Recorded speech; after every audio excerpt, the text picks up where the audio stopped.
Wow, ganda rito. Ngayon ay pupunta tayo sa Memory PH para bibili ng battery na ating GoPro. Kasi itong battery natin ay lumobo at wala pang 30 minutes ay naglolobot na. Dati doon ako bumili ng SD cam doon sa Pasig Memory PH. At ngayon ay pupunta tayo doon, bibili ako ng battery. Doon kasi yung alam kong bilihan ng mga accessories, action cam at mga gamit sa mga GoPro at saka SJ cam. Oh,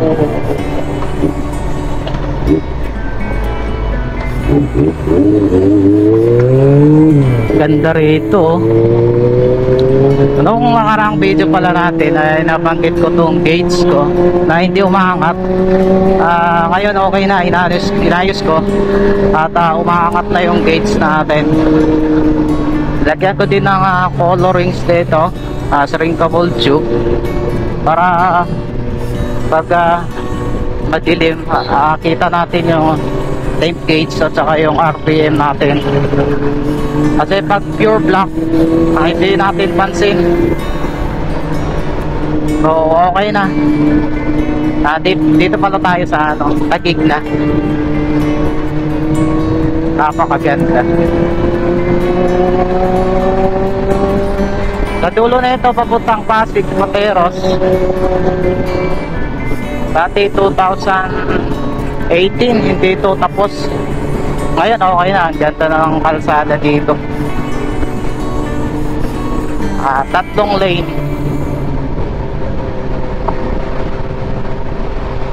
Ayos, ganda. So dito tayo sa Pasig, malapit na tayo sa Memory PH.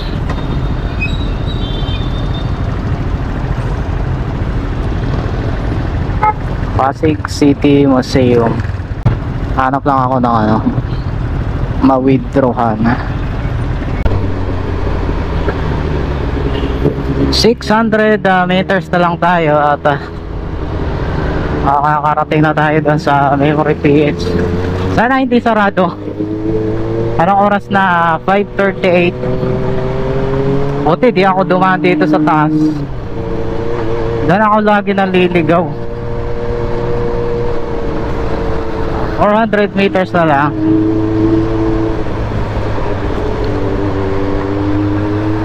Tapos kakanan tayo sa kaliwa tayo din sa baba.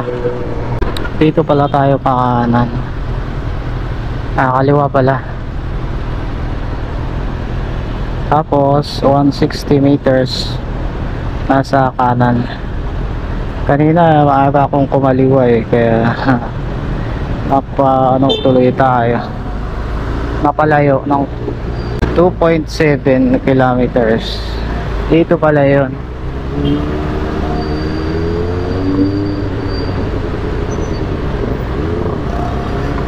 Sana open sila.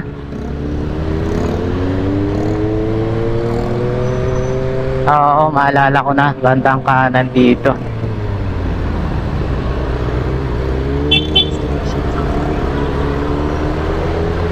Eto. Oh.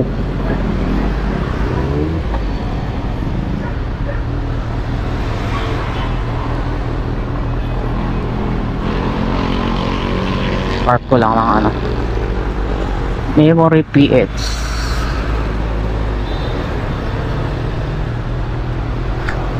Base sa hanggang 9 sila.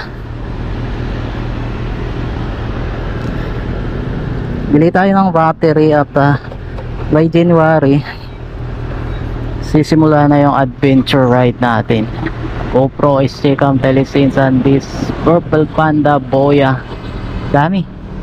Dami ding sticker Siguro meron tayo dito discount. Christmas So pasukin natin.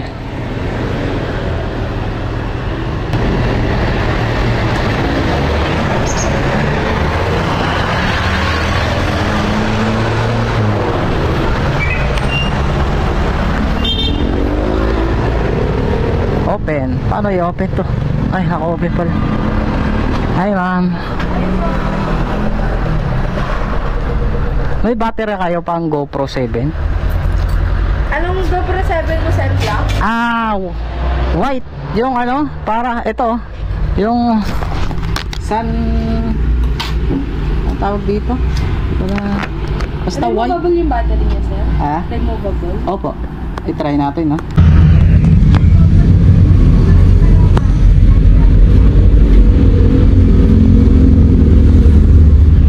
SJ cam at ano, no? Yung ano, product. GoPro.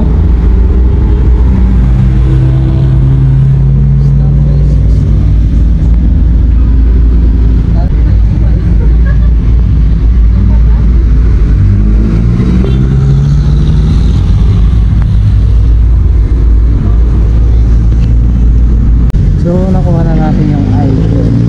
Bali dalawang battery yung nakuha ko. Kasi para sure wala akong power bank eh. At 550 sa Telesin brand. So, at may warranty na 1 month. Sigurado rin hindi ito mawawala.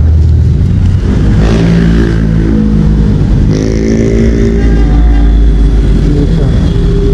Hindi ko alam kung anong script ko eh. Base mo na lang sa memory field sa Pasig branch.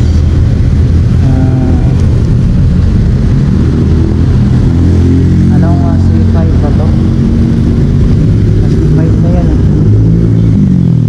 So sa mga gustong bibili ng action camera is Jcam GoPro, meron po tayo dito sa Memory PH dito sa Pasig Boulevard exit.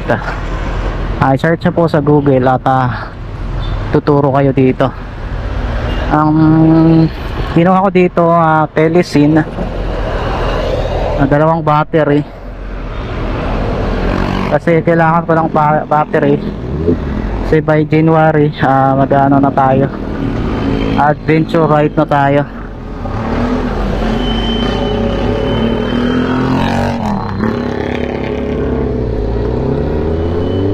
So sana supportahan nyo yung ating vlog or to ride at mag-subscribe po kayo para makatulong sa ating ginagawa.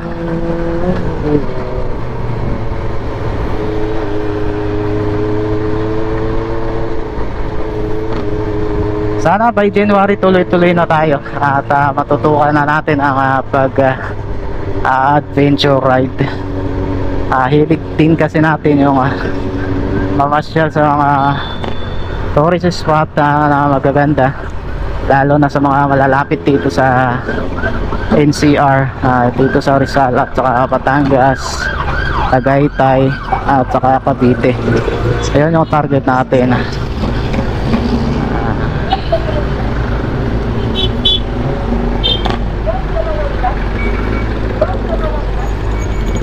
Kanan.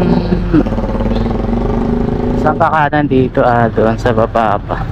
Daan tayo sa Pateros at medyo doon ako sanay. Dito kasi sa C5 maraming truck, maraming sasakyan, delikado lalo na gabi. Hindi tayo masyado mapansin kasi motor lang tayo eh. Pagdating natin sa Pateros ay alam na natin ang papuntang Bikutan. Dito lang tayo nangangapa. Bago tayo dito sa Pasig eh. Paminsan-minsan din kasi tayo pumupunta dito. Hindi tayo yung lagi na nagagawi dito. Crossing. Ito sigurong jeep na to.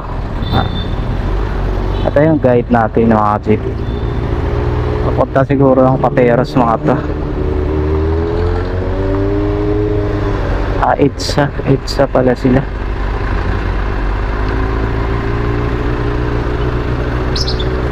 Dito pala din dati ako sa Pasig, kumuha ng helmet, yung dating tinda natin na Gile. Di lang tayo pinalad at nalugi tayo sa negosyo, pero ganun talaga yun. Try and try na lang hanggang matipuan natin yung tamang para sa atin. Baka nga hindi tayo hindi yun yung yung tawag doon, nababagay sa atin. Baka sa ibang paraan, ibang negosyo. Kasi nung 2018 nagnegosyo din ako ng karinderya. Ganon din, hindi din pinalad.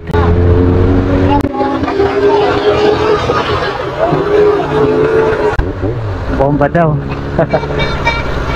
Nakataplot sa jeep eh.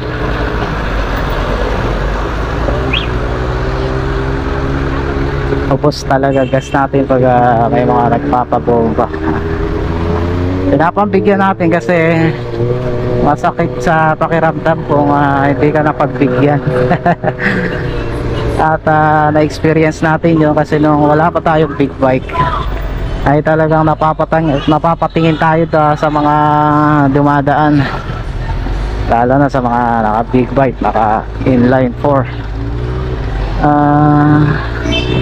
Hilig din natin kasi yung big bike mula noong 2018. So ang ginawa ko, nag-iipon ako ng ilang taon. 2020 doon ako nakakuha ng CB400. At talagang CB400 talaga yung gusto ko. Kaya satisfied ako dito. CB400.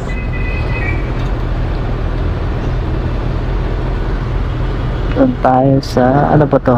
Simbahan na. Ito pala yung nadaanan ko kanina eh. Oo. Pakaliwa yun yung simbahan. Ito yung rotonda. Okay. Ito alam ko na yan. 2.9 kilometers.